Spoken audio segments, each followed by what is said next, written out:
जी नहीं, मैंने कुछ जॉइन नहीं किया, मैंने तैयारी भी नहीं किया था। और गुरारू जब मैं अपने फील्ड में बस जाता था तो बस देख के कभी-कभी बस आ जाता। वहाँ पे मेरे फील्ड में भी कोई लोग नहीं जानता है कि मैं तैयारी कर रहा था कि नहीं, मैं फॉर्म भरा था कि नहीं, ये लोग कोई नहीं जानते थे। मैं जिस दिन उस दिन गया, बस मेरे पिता का सहयोग था कि जो बचपन से मुझे सब अच्छे से सिखाते हैं। और एक चीज़ है कि जो मेरे पिताजी का सिखाया वो चीज़ है मेहनत से पीछे नहीं हटने के लिए। और वही मेहनत मुझे उस दिन ताकत दिया। और हॉस्पिटल में उस दिन रात तक मैं था। रात को भी मेरे पिताजी ने कहा बस आज और सो लो।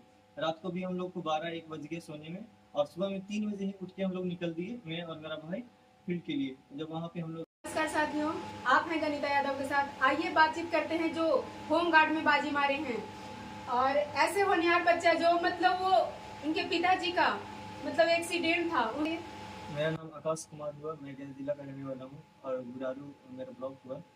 और मेरे पिताजी का नाम सिकंदर पासवान हुआ। और आप जब ये होम गार्ड में गए हैं उसका बारे में बताइए। ये हम मेरा होमवर्क का भाई फिजिकल टेस्ट था 27 मई को। गया BMP 17 है जहाँ पर। लेकिन वहाँ जाने से पहले मैं एक हफ्ते से शायद मगध हॉस्पिटल में था। मैं अपने पिताजी के साथ कुछ दिन पहले, मेरे पिताजी किसी काम की वजह से, वैसे मेरे पिताजी सोशल वर्कर हैं, तो कहीं पे गए थे किसी काम की वजह से। एक मेरी पापा जी और एक आंटी थी, उनके साथ में वो गए थे। तो किसी वजह शायद उनका बाइक या कुछ अनबैलेंस हुआ, तो उनका एक्सीडेंट हुआ था। वहाँ पे हालत बहुत ही गंभीर हो चुकी थी। तो सबसे पहले वहाँ का जो मखदूमपुर गए वो लोग हॉस्पिटल, वहाँ से रेफर किया गया, गया मगध मेडिकल। तो वहाँ पर मैं अपने पिताजी का और एक साथ में आंटी थी, उनकी हालत और भी गंभीर थी। तो मैं वहाँ पर उनका ख्याल रख रहा था। वहाँ पर और भी लोग थे।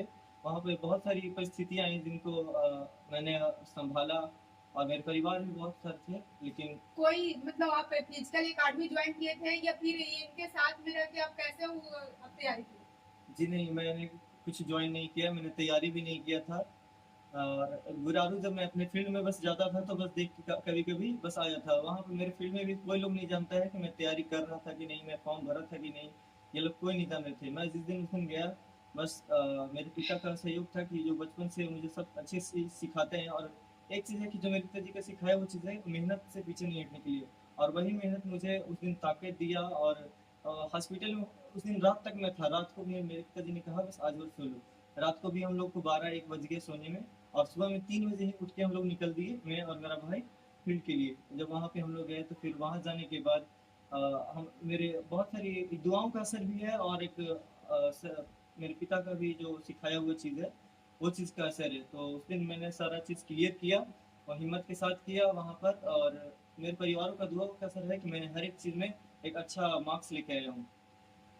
देखिए कि इनके पिताजी का एक्सीडेंट हुआ उनके बाद भी ये हौसला नहीं हारे, क्योंकि एक बच्चा की तैयारी में मतलब एक लक्ष्य होता है ना, वो कैसे किया निर्धारित?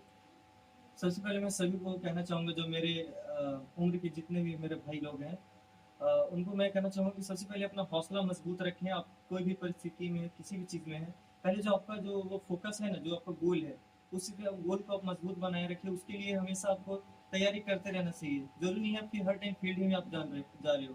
आपकी तैयारी कहीं भी हो सकती है, फील्ड नहीं जाओगे आप घर पे भी हो जाएगा। आपको खुद को फिटनेस रखना है और आपको हौसला मजबूत रखना है। कैसी भी परिस्थिति आए, आपको हौसला मजबूत रखना है और तैयारी करते रहना है। और सबसे पहली बात कि हमारी स्थिति इस टाइम बहुत ही खराब चल रही थी। हमारी स्थिति अच्छी भी नहीं थी, लेकिन उसी स्थिति में होते हुए भी मैंने इस फिजिकल टेस्ट को निकाला। परिस्थितियों में रहकर भी हौसलों को मजबूत रखा जा सकता है, इसीलिए आप किसी भी परिस्थिति को आए उसके बावजूद भी आप हौसलों को मजबूत रखिए, क्योंकि जब आप हौसला मजबूत रखिएगा तो आपको लक्ष्य हासिल होगा। आइए बातचीत करते हैं उनके पिताजी से।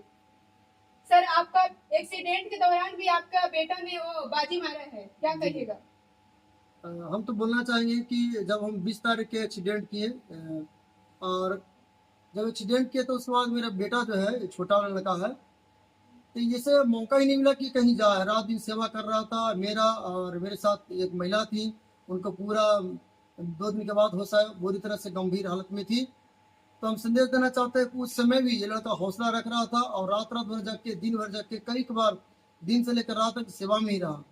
और एक मिडिल क्लास होने के नाते, मेरा पिताजी तो खुद फॉरेस्ट डिपार्टमेंट में थे, लेकिन अभी तक कोई फाइनेंशियली मदद कहीं से नहीं मिला। मेरे पास भी फाइनेंशियली वीक है, लेकिन मेरा एक बेटा जो है ये कमाल कर गया, ताकि हमें कोई अभी तक एहसास नहीं हुआ, क्योंकि मैं कभी इसको कुछ दिया ही नहीं हूँ, न खाने पीने के लिए न और पैसा कोई, लेकिन ये अपने एक हौसला रखा और अपने आप में मजबूत पाया कि हम ये पार कर देंगे। बार बार यही बोला था कि पिताजी चिंता क्यों करते हैं, आप आराम कीजिए ना, अरे हम तो कूद लेंगे, हम दौड़ लेंगे, आप क्यों टेंशन लेते हैं।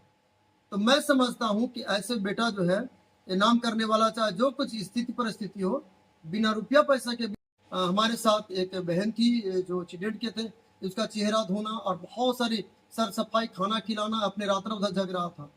तो ये हमारे मिडिल क्लास में बहुत बड़ी बात है, बिना ग्राउंड के, बिना जूस पिए, बिना रुपया पैसा के, और कोई भी बैकग्राउंड, कोई भी सपोर्ट नहीं है, फिर भी इन्होंने एक ऐसा मुकाम हासिल किया कि 15 में 15 अंक। मुझे अभी मालूम है कि 15 अंक में क्या होता है, ये बोला सबसे टॉप क्लास की चीज हम लाए हैं। जब मुझे मालूम चला मैं बहुत खुशी हो गया, और यही भी चाहते हैं कि जैसे ये जो बहन गनीता है जिसका चैनल से आप लोग देख रहे हैं, उस दिन भी यह हाजिर थी जब मैं एक्सीडेंट किया था, ये भी सोशल वर्कर हैं और मैं भी सोशल वर्कर हूँ, लेकिन साथ साथ ये मुझे देखने के लिए आई। और आज इतना गरीब घर का लिए, तो गरीब तो हम नहीं विशेष कर सकते हैं, लेकिन एक weak, financially weak middle class में आकर के ये अमीरों को लोग दिखाता है, लेकिन आज गरीब को भी चैनल के माध्यम से बताना चाहती है हौसला मुकाम पा सकता है यदि उसके लगन हो तो। और मेरा बेटा में वो लगन है कि ये अपने पिता के भी नाम रोशन कर रहा है।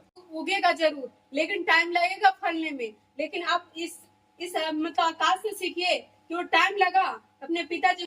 इसलिए हम धन्यवाद देना चाहते हैं। धन्यवाद, क्योंकि आप इस लाइक कीजिए, कमेंट कीजिए